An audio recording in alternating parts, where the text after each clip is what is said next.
சரி, இந்த அமெரிக்கன் பள்ளி விவகாரம் பூதாகரமாக இருக்குது. நீங்கள் தொடர்ந்து அது தொடர்பான பத்திரிகா சந்திப்பில் தெரிவிச்சுட்டு வரீங்க. அந்த பள்ளி என்ன பிரச்சனை இருக்குது?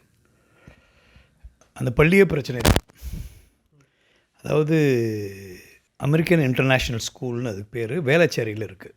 கிட்டத்தட்ட ஒரு 12.5 ஏக்கர் நிலப்பரப்பில் அங்கே ஒரு ஸ்கூல் இருக்குது. இந்த பொதுவாக பள்ளிக்கூடங்கள் சென்னையிலலாம், தமிழ்நாட்டில் எப்படி இயங்குதுன்னா, தனியார் பள்ளிக்கூடங்கள்லாம் அவங்கவுங்க சொந்த இடங்கள் கொடுக்கப்பட்டு அதுலேயே அவங்க இயங்கிக்கிட்டு இருக்காங்க. தமிழ்நாடு அரசின் கண்ட்ரோலில் கீழே இருக்கும். அதுக்கு அதில் ஆர்டிஐ ஆக்டும் வரும். எப்படின்னு கேட்டால், எல்லா விதமான அந்த பகுதி மக்கள் என்னென்ன சமூக நீதி பேசுகிற மாநிலம் இது. அப்படிங்கிறப்ப இங்கே என்ன கிடைக்கும்னா, அந்த பகுதி மக்களுக்கு நன்மை கிடைக்கும். அங்கே ஜாதி மத பேதங்கள் இல்லாமல் அங்கே எல்லாருக்குமே அந்த சலுகைகள் கிடைக்கும். அதில் வந்து இந்த ஆர்டிஐ ஆக்டில் 100 இடங்கள் இருக்குதுன்னு சொன்னார். 25 இடங்களில் வந்து இந்த ஆக்ட் படி மாணவர்களுக்கு சலுகைகளாக கிடைக்கும். அது ஃபீஸ் கட்ட வேண்டியதில்லை. அதனுடைய கட்டணத்தை வந்து கவர்மெண்ட் கட்டிடும். இந்த சலுகையெல்லாம் வந்து இந்த அமெரிக்கன் ஸ்கூல் வந்து இந்த அமெரிக்கன் எம்பசி சம்மந்தப்பட்டது. அவங்களுக்கு அது கொடுக்கப்பட்டிருக்கு. ஆனால் அந்த இடம் வந்து அமெரிக்க கான்சுலேட்டுக்கு சம்மந்தப்பட்ட இடம் இல்லை, அவங்க சொந்த இடமும் இல்லை. இவங்க என்ன செய்கிறாங்க, 800 கோடி மதிப்புள்ள இடம் அது. இன்றைக்குள்ள கமர்ஷியல் வேல்யூ வந்து ஒரு 800 crores வருது. அப்படிப்பட்ட இடத்துக்கு வந்து இவங்க மாதம் 1 லட்ச ரூபா வாடகையாக கொடுக்குறாங்க. அப்படி நீங்கள் கவர்மெண்ட்லேருந்து இவ்வளோ பெரிய இடத்த அந்த இடம் வந்து எவ்வளோ நன்மைகளுக்கு பயன்படலாம், எவ்வளோ பண்ணலாம். அப்படிங்கிறப்போ ஒரு அரசு கொடுக்குறாங்கன்னா, கவர்மெண்ட்னாலே வெல்ஃபேர் ஸ்டேட்டு தான், மக்களுக்கு நன்மை செய்கிறதுக்காக தான் கொடுக்குறதுனால தப்புன்னு சொல்லலை. ஆனால் அந்த கொடுக்குறது அது மக்களுக்கு போய் சேருதா, எல்லோரும் சாமானிய மனிதனுக்கும் அது போய் சேருதா, மாணவர்களுக்கும் போய் சேருதான்னா அந்த பள்ளிக்கூடத்தை பொறுத்தளவுக்கு இல்லை. அங்கே யாரும் இந்த ஆர்டிஐ சட்டத்துக்கு உட்பட்டு தமிழ்நாடு அரசின் கட்டுப்பாட்டில் அந்த பள்ளிக்கூடம் வரலை. நம்பர் 1. அடுத்தது, அங்கே என்ன நடக்குது, ஏது நடக்குது, எவ்வளோ கொடுத்துருக்குறாங்க, எவ்வளோ சலுகைகள் என்னென்ன இருக்குங்கிறத யாரும் தெரிஞ்சுக்க முடியாது. ஏன்னா அது தகவல் பெறும் உரிமை சட்டத்தின் கீழ் அது வரல. அது மத்திய மனிதவள மேம்பாட்டுத்துறையில் வருது. அதனால் வந்து ஆர்டிஐயில் ஒன்றும் கேட்க வேண்டியது இல்லைங்கிற விளக்கு அதுக்கு கொடுக்கப்பட்டிருக்கு.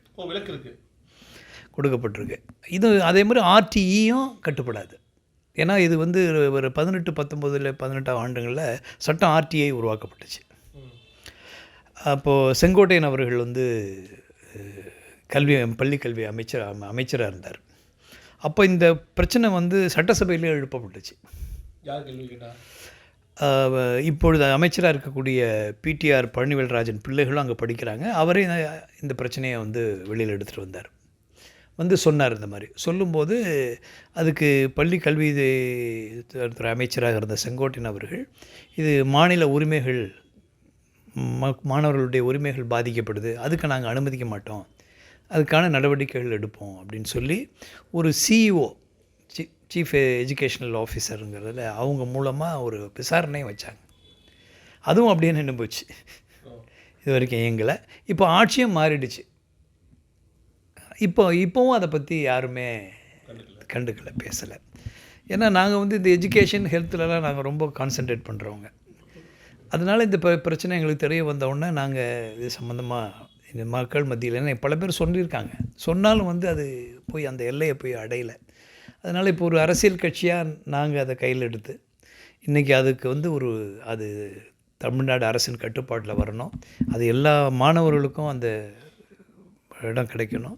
அப்படின்னு நான் என்ன சொல்கிறேன், நீங்கள் வந்து கவர்மெண்ட் இடத்த வாங்கி வச்சுக்கிட்டு நீங்கள் தமிழ்நாட்டுக்கு அரசுக்கு கட்டுப்பட மாட்டோம், அவங்க சொல்கிறதையும் அவங்க சட்டத்திட்டங்களுக்கும் உட்பட்டு வரமாட்டோம், ஆர்டிஐயும் ஏற்றுக்க மாட்டோம், ஜனங்க கேட்டால் தகவல் பெறும் உரிமை சட்டத்தில் 2005 சட்டத்தில் வந்து அதுக்கும் எந்த பதிலும் சொல்ல மாட்டோம் அப்படின்னு சொன்னால் இது ஒரு அராஜகம் இல்லையா? அப்படி இருந்தாலும் தமிழ்நாட்டுக்குள்ளே இருந்தாலே கேட்கத்தானே வேணும். அப்படின்னா உள்ளே கொண்டு போய் கான்சுலேட்டுக்குள்ளே நிறைய இடம் இருக்குல்ல, கொண்டு போய் அங்கே வச்சுங்க.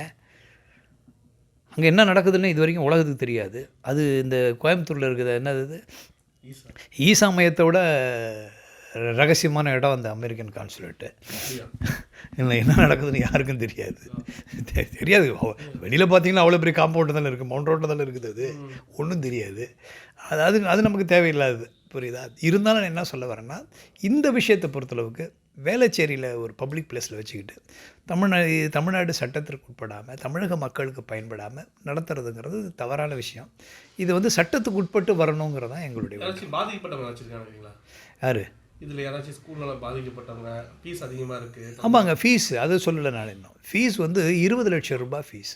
சாமானியம் யாரும் போக முடியாது. இப்போ ஏதாவது நீங்கள் கேட்டிங்கன்னா, ஏங்க நீங்கள் சிறுபான்மை மக்கள் கொடுக்கல, ஏங்க பிற்படுத்தப்பட்ட மக்களுக்கு கொடுக்கல, ஏன் தலித் மக்களுக்குனா, அதுக்கு 2 பேரை வச்சுருப்பாங்க.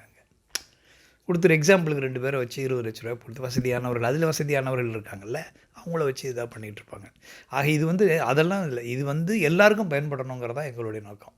அது ஆர்டிஐ தகவல் பெறும் உரிமை சட்டத்தில் RTA-லையும் வரணும், நம்ம 2018 கொண்டு வந்த RTE ரைட் டு எஜுகேஷனல் ஆக்ட்லேயும் அது வரணும். வந்தால் தான் அது மக்களுக்கு பயன்பெறும். நீங்கள் அரசு என்ன கோரிக்கை கேட்குறீங்க? இதை வந்து தமிழ்நாடு அரசு சட்டத்துக்கு அரசு சாசன சட்டத்திற்கு உட்பட்டு வரணும், செயல்படணும்னு சொல்கிறோம். அந்த இடத்த நீங்கள் இவ்வளோ பெரிய இடத்த கொடுத்துருக்குறீங்க, இல்லை கொடுக்க வேண்டிய அவசியம் இல்லை, அது வேறு எதுக்காக பண்ணலாம். ஏன்னா அவ்வளோ காஸ்ட்லியான ஒரு இடத்த கொடுத்துட்டு அது மக்களுக்கு பயன்படலைங்கிறப்போ அது அரசும் கவனிக்கணும்ல. இப்போ தமிழக அரசு தான் கொடுத்துருக்கு இடத்த, தமிழக அரசு கொடுத்து தமிழக அரசுக்கு முறையாக வாடகை தராங்களா அவங்க? வாடகை 1 லட்ச ரூபாங்கிறது வாடகை கிடையாது சார், பத்தாது இல்லை, அது அந்த ரெவென்யூ இல்லையே அது. இங்கே இன்றைக்கி அது 12 ஏக்கருக்கு எவ்வளோ வீடுகள் கட்டி கொடுக்கலாம், எவ்வளவோ டெவலப்மெண்ட்டை செய்யலாம், எவ்வளோ இன்றைக்கி வர்த்தக நிறுவனங்கள் இன்றைக்கி இண்டஸ்ட்ரியல் லெவலில் இன்றைக்கி டெவலப்மெண்ட்டுக்கு எவ்வளோ ஹெல்ப் பண்ணலாம். இந்த பள்ளிக்கூடங்களை வச்சுக்கிட்டு இவங்க வந்து அதாவது அது உண்மையிலே சேவை நிறுவனமாக இருந்தால் கூட விட்டுறலாம். இது நிறைய பேருக்கு பயன்படுது, தமிழக மாணவர்களுக்கு எல்லாருக்குமே பயன்படுது, சாமானியர்களும் படிக்கக்கூடிய ஒரு பள்ளியாக இருக்குது அப்படின்னு சொன்னால் தாராளமாக கொடுக்கக்கூட செய்யலாம். அதே நான் தான் சொல்லிட்டேன் இல்லையா, இது வெல்ஃபேர் ஸ்டேட்டு தான் கொடுக்குறது, மக்கள் நலனுக்காக தான் அரசாங்கம் கொடுக்கலாம். ஆனால் நீங்கள் இடத்தையும் அவ்வளோ எக்ஸ்பென்சிவான ஒரு இடத்தையும் வாங்கிக்கிட்டு ரொம்ப குறைச்ச வாடகையில் அங்கே இருந்துக்கிட்டு எந்த சட்டத்திற்கும் கட்டுப்படாமல் அங்கே நடக்கிறது என்னமோ ரகசியமாக நடக்கிற மாதிரி எந்த தகவல் பெறும் உரிமை சட்டத்துலேயும் வராமல், RTI ஆக்ட்லேயும் வராமல், நீங்கள் வந்து மாணவர்களுக்கு யாருக்குமே சாமானியர்களுக்கு பயன்படாமல் இவ்வளோ ஒரு எக்ஸ்பென்சிவாக இங்கே வச்சு இங்கே என்ன இது கொள்ளையடிக்கிற கூட்டத்துக்கு என்ன? இதை வந்து மத்திய அரசும் கவனிக்கணும், மாநில அரசும் இதை உடனே நடவடிக்கை எடுக்கணும். இதை வந்து இது சமூக நீதி பேசுகிறது நம்ம மாநில இது.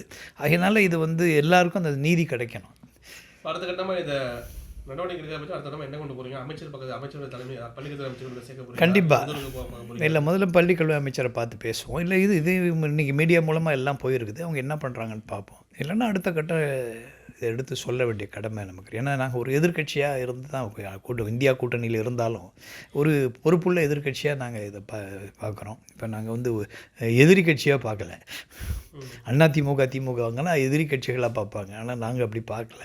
இது திரு ஸ்டாலின் அவர்கள் காலத்திலே இதுக்கு ஒரு நல்ல ஒரு எல்லாருக்கும் பயனுள்ள ஒரு பள்ளியாக அது மாறணும்னு வேண்டுகோளை